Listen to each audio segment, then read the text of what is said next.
Well, welcome everybody to the Y Factor podcast. Today, I have got Graham Harle, CEO of Gleeds. Graham, you're very welcome. Yeah, great to be with you, Ian. Really looking forward to spending some time with you today. Being interrogated, eh? Being to yeah. By way of background, Graham, as I mentioned, is the CEO or the global CEO of a construction group called Gleeds. There's a little bit more to Gleeds than just construction, that's for sure. Graham actually started with Gleeds in 1995 as cost manager Yeah, and worked his way up, become partner by year 2000, and then joined the board in 2007. And you've been, on the board ever since then. So you've really had a meteoric rise to the top of that organisation, haven't you? yeah, and thoroughly enjoyed 30 years this year and thoroughly 30 enjoyed years. it. Love every day I go into work. I love it. You're a lucky man. Educated at Anglia University in quantity surveying and has various MRICS and MAPM qualified. I have no idea what that means, but it's obviously important Yeah, in your world. yeah, The business, Gleeds, I had no idea you were so huge, but you employ 3,000 yeah.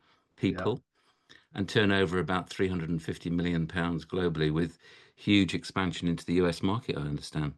That's it. Yeah, the US is a priority for us at the moment, and we've got great opportunities out there. And you've been doing some great things with tech and data, trying to, I suppose, provide all the latest and greatest in AI insights and efficiency for helping your partners, I guess. Very much so, but the construction industry is bottom of the pile when you talk about tech and digital enablement. So we as a business are really trying to be at the forefront of develop. Well, it's augmentation of the services we provide with digital products.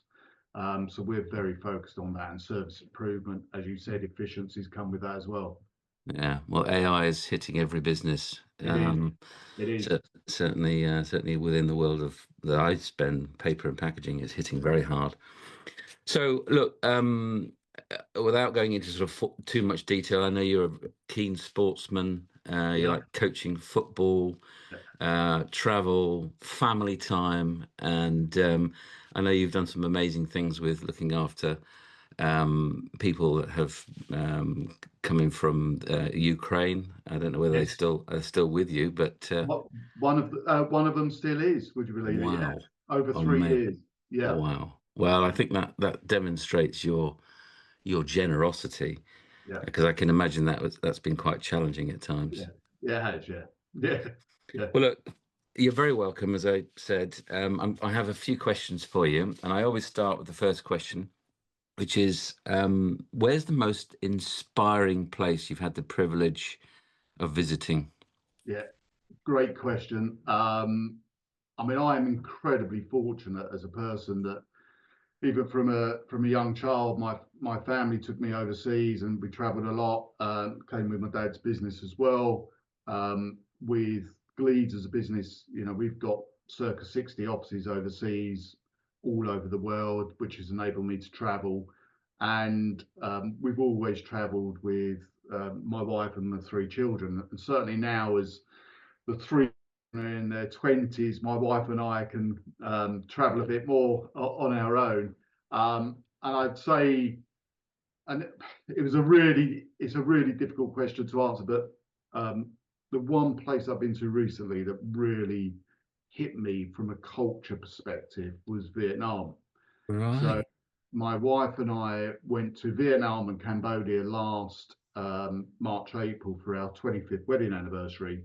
And we traveled around Vietnam and Cambodia and astonishing country. I mean, I put Cambodia in there as well, but Vietnam in particular, from history, both ancient and obviously most recent, what they've been through in the last 100 years, but also the culture. The people are amazing, they're so friendly, and the food was just off the charts. Even just going around, whether it's Hanoi or Ho Chi Minh City, just having the street food, just incredible food. So An amazing place, and I'd strongly recommend anyone to visit Vietnam. It's on our list. Funny, we had actually booked some time in Vietnam and Cambodia, but we had to cancel it because of the house move. Right. But we will be going back probably next year now. Well, And is it true that beer is cheaper than bottled water? Is that right? I can't honestly remember, but I can remember drinking quite a lot of the beer out there, and it's very good.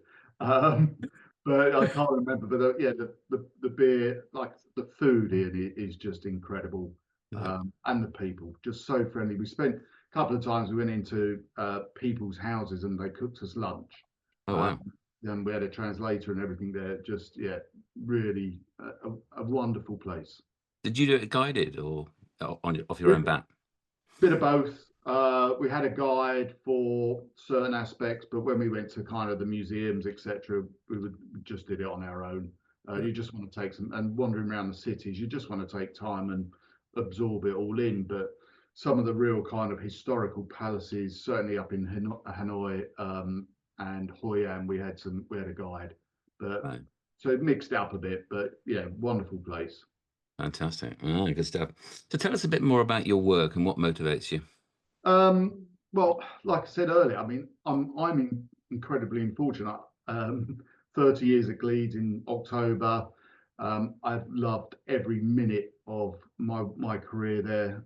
Every day I enjoy going into work. I work with some incredible people, whether it's my fellow partners and board members, whether it's the staff.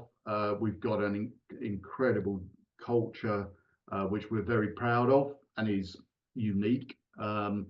Culture drives any business. You can't fabricate it. You've got to work hard at, maintain it, creating the culture and then maintaining it. So that's really important for me. I think for me as well that, I love the built environment. I love communities. I love shaping the built environment and communities. So for me, some of the projects we've been involved with around the world, whether it's schools, hospitals, offshore, onshore wind farms, even shopping malls, offices, we're involved in every sector. So we're involved in massive projects around the world, infrastructure, energy, corporate real estate. We work heavily with the public sector as well. So I'm very passionate about the part we play in terms of shaping the built environment and creating communities. And I mean, one thing that really resonated with me in certainly in COVID on where we accelerated the construction timing, so we could get these hospitals open and intensive care units open, which meant we were saving people's lives. And I don't think there's anything greater in this world when you say you contributed to saving people's lives. So Mm. that's the big thing that kind of motivates me, that everything we do has a purpose. Whether it's schools, universities for education, the education of our children, grandchildren, but also facilities that help people, save people's lives. Well, So and yeah, when you talk about your culture, how is it? I mean, you know, give us an insight. How is it different? um, the business is 150 years old this year. It was it's a partnership, still a partnership. So the ethos of the partnership is very much around, I'd say, like a family culture. It's you've got access to the staff have got access to all the partners. I sit open plan in the office, so whether I'm in Mm. London office or New York or whatever office I'm in, I will sit open plan with the staff. We go to the coffee or breakout areas and we'll talk to the staff about whether it's business or football or whatever. So it's a very kind of family ethos Mm. culture with full accessibility to partners, board members, etc. So, and it's not a big, there's not a big corporate stick there driving people all the time. So, I think it goes back to that whole kind of original partnership ethos that is sadly disappearing. A Yeah, lot of other partners are moving into selling out to the big corporates now. So I think it's just having that grounding as a partnership. very good, very good. So, who inspires you? They can be dead or alive. It doesn't have to be current. I think I'm always inspired by some like many people that I've met on my life's journey. Some very inspirational people, whether it's in business, whether it's in sport, whether it's around charities. Um, in particular, at the moment, I've been some of the charities my wife and I are involved with. We're working with people that have experienced trauma. So the people that have had trauma in their lives at some point, a lot of it when they're children, but to actually come through trauma and actually turn that into a positive and make something of their lives, whether they become sports people or there's a lady, an incredible lady who became a wing commander in the RAF, who I recently spent some time with, wonderful lady. So I think for me, the people that have experienced trauma and then made something of their lives incredible. And one person so my wife and I are working with a charity this year, really focused on helping them raise money and visibility, and that's the Jason Robinson Foundation. So Jason Robinson, the rugby player who had a lot of trauma in his life growing up, and turned that into a positive and became one of the greatest rugby players in the world, and still is one of those recognisable faces. So, and his charity and foundation now is all about focused on helping young children who are, whether they're suffering abuse or there's poverty or whatever, is actually getting them out of that cycle and giving them a chance with access to football, rugby coaching lessons, buying them equipment, soccer, rugby boots, kit, etc. So it's like the people that suffer trauma have made something of their lives are very, very inspirational for me. And one book I am reading at the moment, and I read a lot, and I have to pick up, put it down because it's quite daunting book, is all about Gandhi. So Gandhi, Okay.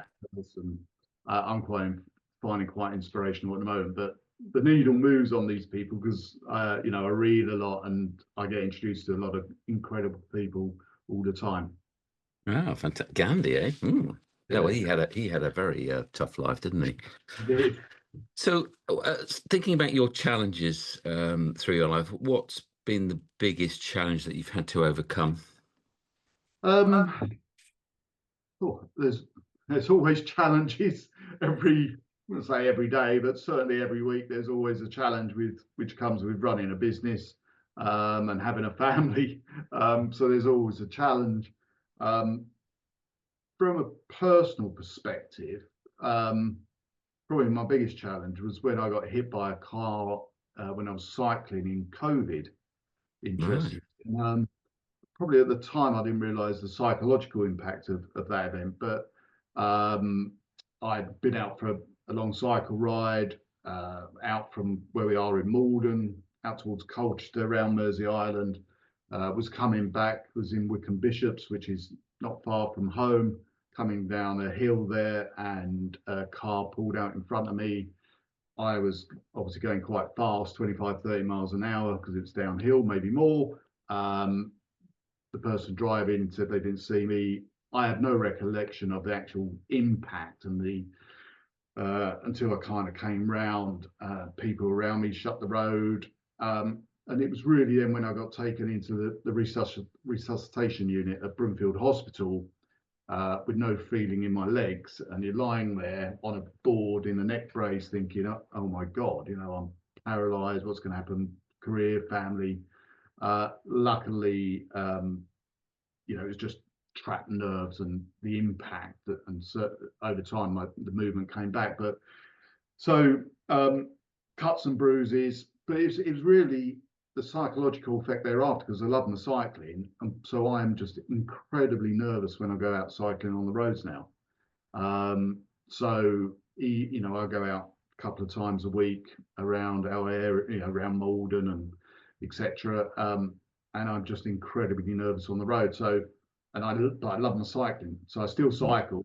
I did a 3-day event a couple of weekends ago, so I'm still passionate about doing it. But psychologically, it's very challenging for me. Every time I go out on the road, it's difficult. Wow. I never knew that about you. Yeah.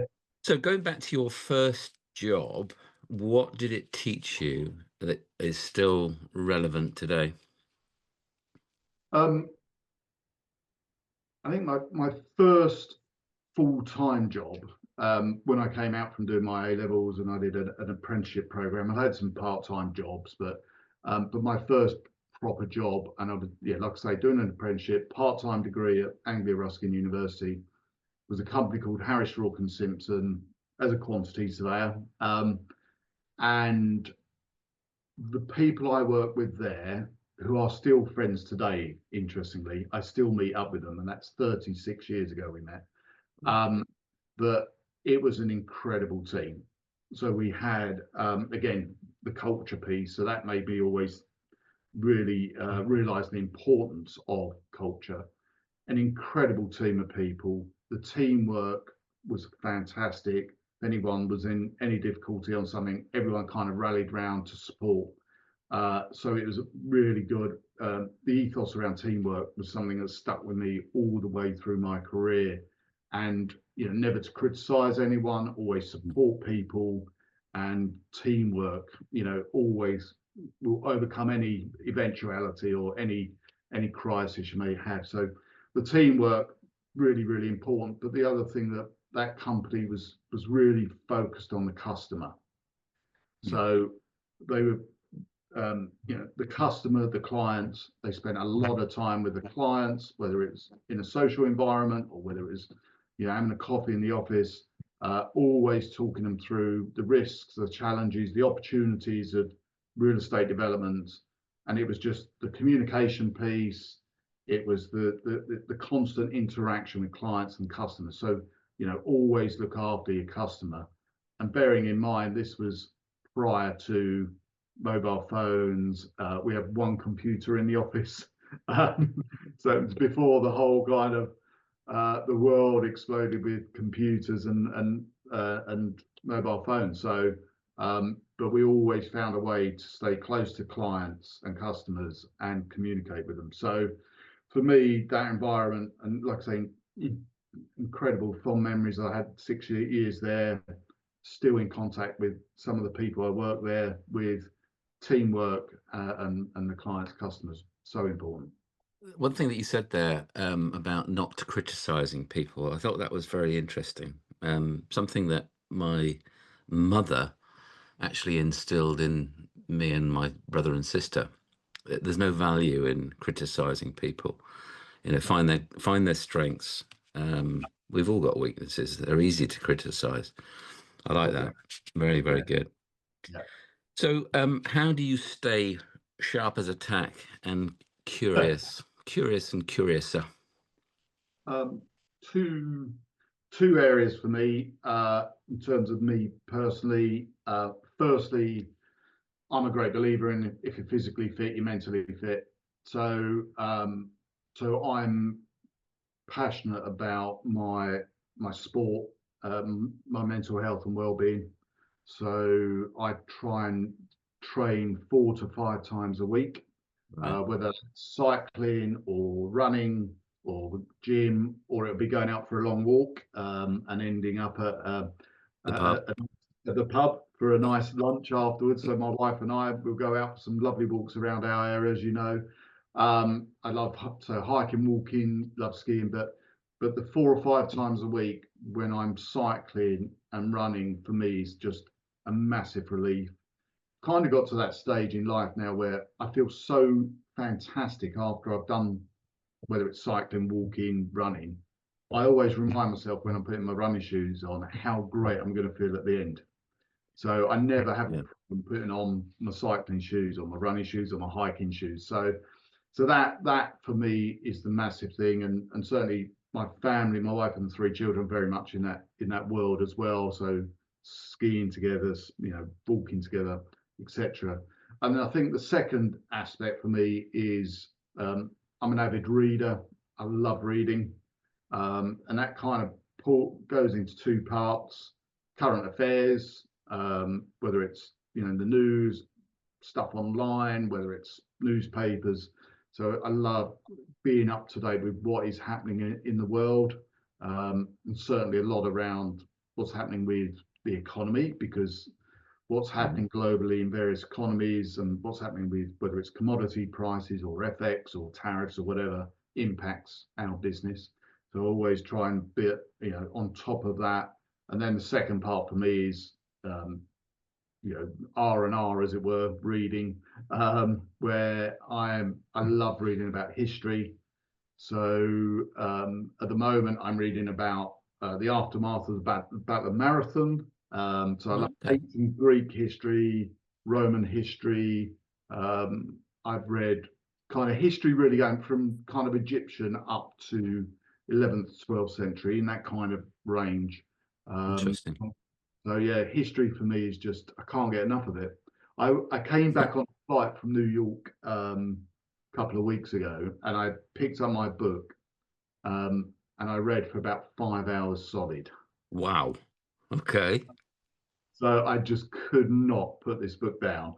Amazing. Um, so yeah, so it's reading in terms of relaxing the mind, and kind of going off into the dream world of when you're reading, whether it's fiction or non-fiction, but then also the current affairs and being on top of what is happening in the world is just so important.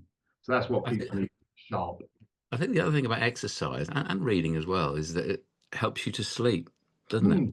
Mm. And sleep is so important. I, Something that a lot of people, particularly, with a lot of stress and responsibilities, sleep is sometimes a challenge. But if you get exercise, you know, yeah, the endorphins do help you sleep.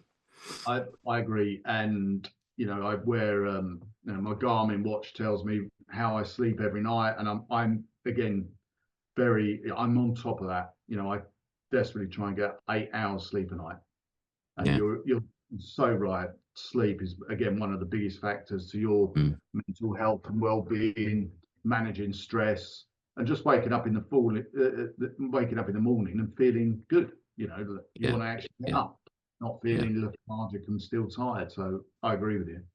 Yeah. Exactly. Fantastic. So, what advice do you give others, but you struggle to take on yourself? There's a long list there. um, I'd still, whilst I'm better, it's time management. Mm, Um, you know, we've all got busy lives, with different priorities in terms of, but it comes down to time management. When you're involved with business, and helping running a large business, with in different time zones, different priorities, there's always something to do. There's always a long list of actions, and it doesn't matter how hard you work, that the bucket keeps filling up with actions. So the time management piece is so important. I've worked in COVID was great for me as a reset, mm, because prior to COVID, I was sprinting, basically, in terms of the business, trying to fit in with sport, trying to spend time with my family. I was traveling far too much. So my time management wasn't great. Having that reset button with COVID was great for me. So I am much, much better in terms of my time management and making sure I spend time with my family. I'm there at the right times, making sure I've got time for me in terms of the sport and the reading I want to do and being at home. But it's certainly something I've got to do more on, and just making sure that sometimes I do say no to people. Um, I'm not the greatest one to say no. If someone says, "Oh, do you want to meet up for a beer after work or a coffee after work or something?" It's okay, when really I should be saying no and getting home and spending time with family. So the time management piece is something I'm still working on. Like I say, I'm much, much better than I was. So I would, to anyone who listens to this podcast, just sit down quietly and just think about what is really important to you and prioritize what's important. And there's probably things in your life that you can carve out that will have no effect on your life in terms of um, your business or your career, or anything else, but you'll just feel so much better when you carve some things out that aren't important. Good advice. So, what would you say your greatest achievements are today? Um, uh, I always been married for 26 years. I think is Impressive. Congratulations. Yeah. um, to a wonderful lady, my wife Zoe. So I think being staying married, I think has been great. Big achievement. Having three wonderful children, all in their 20s now, but very sensible and calm, and and enjoying life, which is the main thing. So I think that's been an achievement. Having a really Definitely. good, solid base of a family, which allows me to have a career and do my things. So I think that's an important achievement. For me, I've also always set a lot of goals in life for me personally. So I love setting goals, whether it's running 10K quicker than I did 2 weeks ago, or cycling, or Mm. a lot of it's been around sport. I've always set goals. This year, I've set some goals in terms of I did the Yorkshire Downs Three Peaks, which I hadn't done before, which is an amazing walk. I did Wow. a 3-day bike ride a couple of weekends ago from London via Milton Keynes, Leicester, up into Grantham in Leicester, Lincolnshire. Sorry, that was great. I'm doing a charity bike ride in Sardinia, top to bottom, in a few weeks. I'm doing some half marathons. So setting all these goals for me, Oh, so yeah. I'm constantly achieving things. So Yeah. it's not like I've got a greatest achievement. I've got a series of goals, and they become, I suppose, my next big achievement. I suppose one thing that always, if I look back, one thing that was probably an achievement, but probably a bit silly thing to do when I was young. I swam across the Guadalquivir River in Spain when Whoa. it enters into the Atlantic Ocean, on a place between San Luca and there's a national park opposite called the Cota d'Anyana, um, and you swim across quite a busy shipping lane. So I look back on that and think, wow, that was an achievement. But there was also probably a You bit could of have died. yeah, a bit of stupidity in there. So that could probably be that could fall into what's the most the most stupid thing you've done versus your greatest achievement. Well, Um, that perfectly leads on. I'll ask you. I'm going to go out of order here a little bit. So, tell us something extraordinary about you that you don't necessarily share that often. something straw. Um, ooh, uh, something extraordinary. One thing I always extraordinary. I think I've got this hero gene, which again falls into this. I always want to help people, and Hmm. I've got the button. As soon as people say, "Can I help someone?" I say yes. Mm. Whether it's charity or helping, and I love doing it. So I'm not, and so I think that's probably something extraordinary. But I think probably, and that leads into a lot of work we're doing with charities, etc. But I suppose one thing I'm really enjoying at the moment, I'm a parish councillor. Ah, okay. I didn't know that. Right. So I've been in a parish councillor for I think it's about just over 5 years. Mm. So got So involved. Purley Parish, No, Purley. that's so it's Woodham, Mortimer, and Hazley parish. Okay. Yeah. So big area, obviously a lot of farmers' fields, etc. But been in parish council for over the last 5 years. Really enjoyed it, making a contribution to the community and society, which Yeah. is at my core. Um, and we've had some incredible successes in um, from a solar farm getting capital contribution, which we can put them back into the community. Some traffic calming measures, which are always very important. Um, so I've helped on some highways issues that we've had in the parish.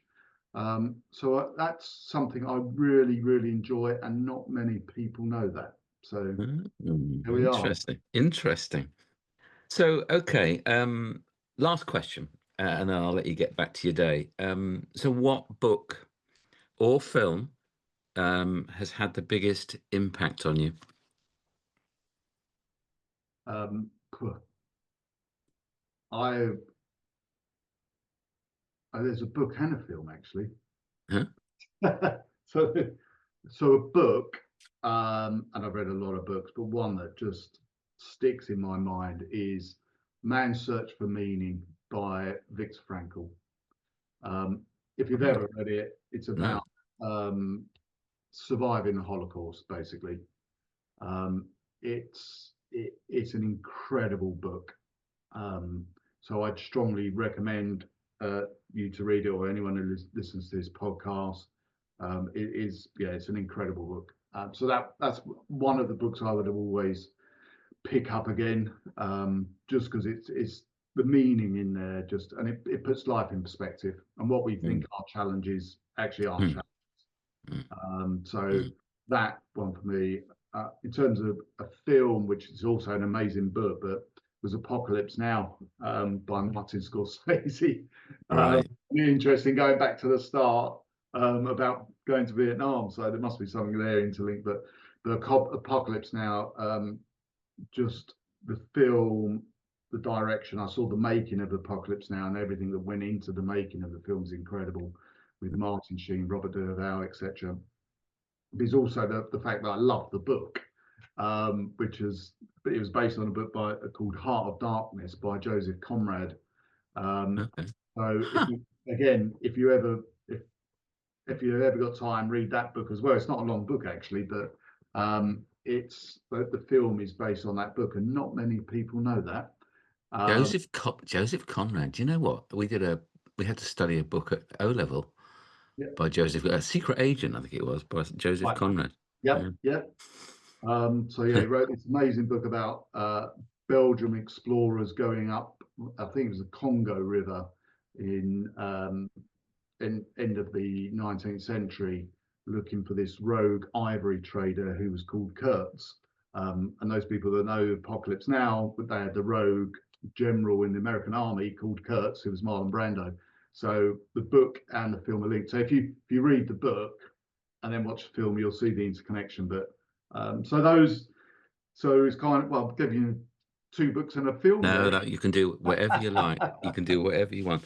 Now, look, All, I don't always ask this question, but is there anything you want to ask me? one thing, why you're passionate about doing podcasts, which I think are amazing. Podcasts for me, I listen to them. So where did you get your passion for doing podcasts? Well, it all started during COVID, and I thought it was a great way of connecting with people and stopping myself going completely nuts. Yeah, So that's where it started. And I realized having a little bit of structure was a great way of getting to know people, and even people that I thought I knew well. For example, I interviewed my cousin the other day, who I thought I knew well, but yeah, boy, the stuff I found out. And yeah, quite selfishly, I find them fascinating. I think there's so much nonsense going on in the world. It's actually great to get to makes people tick, inspiring people why they do what they do. And I yeah, think there's so much to be learned for me and obviously anybody listening. So that's why I do it. I mean, there's no commercial motivation. I do it because I love it. yeah. And I think it's great that you do it, because I think sharing people's stories, whether it's mine and other people that I listen to, it's fantastic and it's inspiring when you listen Don't I? to other people's stories, and where they've suffered trauma, or you always learn what books they've been read. Say, I think it's What's your great. favourite podcast out of interest? I don't know. Like, Now is history, I suppose, is it? well, I do listen to Now is History, I must admit, but Diary of a CEO, they get some good people on Yeah, there. very There's good. a Yeah. friend of mine, Jonathan Bowman Perks, who does some podcasts as well. Okay. It's all around inspired leadership. He gets some good people on there. So a mixture really. So yeah, there's quite a few out there. I'm going to make sure I listen to all yours as well. Well, look, Graham, thank you so much for your time. You're a wonderful chap, so inspiring and so generous as well. It's a pleasure to chat with you and to know you. Yeah. Thank you. Thank you very much, Ian.